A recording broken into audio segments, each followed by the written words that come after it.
اللہ رب العزت نے ان ناموں کی عظمتوں اور رفتوں کو بیان کرنے کے لیے اللہ رب العزت نے فرمایا وَرَفَعْنَا لَكَ ذِكْرَكَ، اے میرے محبوب ہم نے آپ کا ذکر بلند کر دیا۔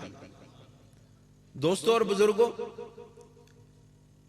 اس کائنات میں جہاں جہاں اللہ کا ذکر کیا جاتا ہے وہاں وہاں مصطفیٰ کا ذکر کیا جاتا ہے، کیونکہ اللہ کے ذکر کے ساتھ اگر مصطفیٰ کا ذکر نہ کیا جائے تو بندہ صاحب ایمان ہی نہیں ہو سکتا۔ یہ ضمانت ہے، مصطفیٰ کا نام ضمانت ہے ایمان کی۔ اگر کوئی شخص ساری زندگی لا الہ الا اللہ کہتا رہے وہ صاحب ایمان نہیں ہو سکتا۔ موحد تو ہو سکتا ہے، توحید والا تو ہو سکتا ہے، صاحب ایمان نہیں ہو سکتا جب تک محمد رسول اللہ نہ کہے۔ دوستو کہ جہاں بھی دو جملوں کا ملاپ ہوتا ہے وہاں عربی زبان کے اندر واو عاطفہ آتی ہے، اور اردو میں اور یا واو یا اور کچھ چیزوں کا لیکن وغیرہ کا استعمال ہوتا ہے تو دو جملوں کو وہ چیز ملا دیتی ہے۔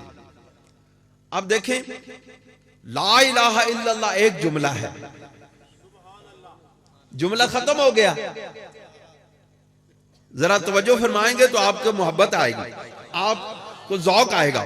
لا الہ الا اللہ ایک جملہ ہے، جملہ پورا ہو گیا، مفہوم مکمل ہو گیا کہ کوئی معبود نہیں سوائے اللہ کے، اللہ تعالیٰ کے سوا کوئی معبود نہیں ہے، تو جملہ مکمل ہو گیا ہے۔ اب دوسرا جملہ ہوا محمد الرسول اللہ۔ دوسرا جملہ کیا ہوا؟ محمد الرسول اللہ۔ یہ جملہ بھی اپنی ذات میں مکمل ہے کہ محمد اللہ کے رسول ہیں۔ اب یہاں پر اصول اور قواعد کے تحت تو آنا یہ چاہیے تھا کہ لا الہ الا اللہ و محمد رسول اللہ، لیکن رب ذوالجلال کو اپنے اور محمد مصطفیٰ کے درمیان واو بھی گوارا نہ ہوئی۔